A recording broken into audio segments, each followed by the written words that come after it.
On a quiet evening in London, a woman sits alone at her desk.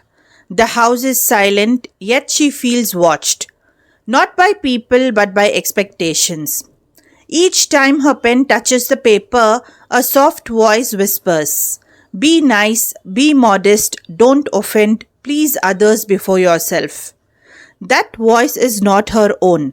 This moment of struggle between truth and obedience is exactly where Professions for Women, a powerful essay by Virginia Woolf, begins. Professions for Women is not merely an essay about careers, it is a personal confession, a warning, and a call to courage. Delivered as a speech in 1931, Virginia Woolf addresses women who were just beginning to enter professional life. Although opportunities such as writing, teaching, and clerical work were opening up, true freedom remained limited. Woolf argues that the greatest challenge for women is not society alone, but the invisible expectations placed inside their minds over generations.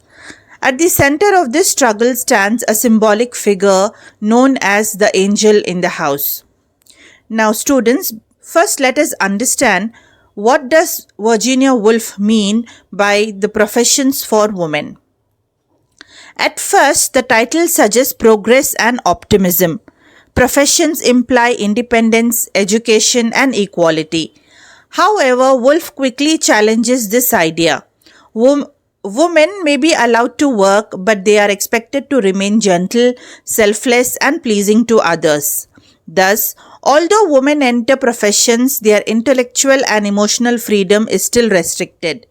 They are present in the workplace but not entirely free within their own minds. Next, she talks about the angel in the house.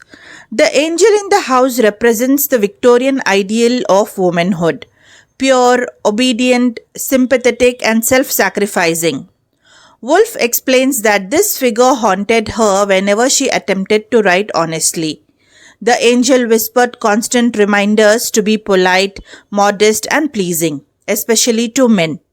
Woolf realized that true creativity was impossible under such pressure. In a powerful moment, she declares that she killed the angel in the house because obedience and truth cannot coexist. This act symbolizes the rejection of internalized patriarchy. Then she talks about inner freedom as the real struggle. Woolf makes it clear that external success, jobs, income, or recognition is meaningless without inner freedom. A woman may work professionally but still fear expressing her real thoughts. Centuries of conditioning have taught women to doubt their authority, suppress ambition, and avoid conflict. Woolf argues that the most difficult battle is not against men, but against the fear planted within the female mind. Later, she talks about writing as an act of resistance. For Woolf, writing becomes a form of rebellion. Women writers must speak about subjects that were once forbidden, their bodies, emotions, anger, and desires. She insists that women must write truthfully even if it shocks society. Only by rejecting self-censorship can women achieve authentic expression and true intellectual equality. The struggle is not over.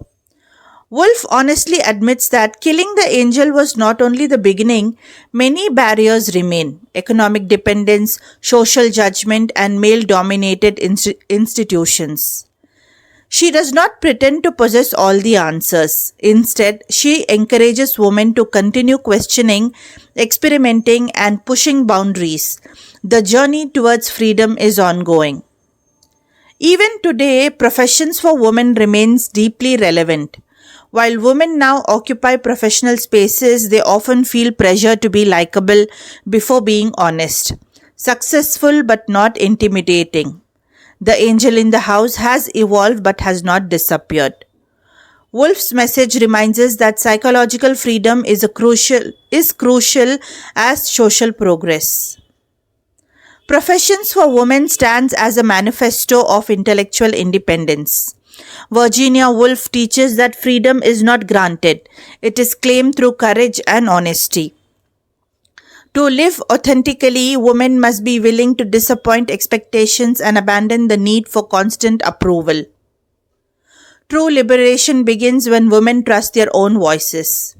Ask yourself, what inner voice is preventing you from speaking freely?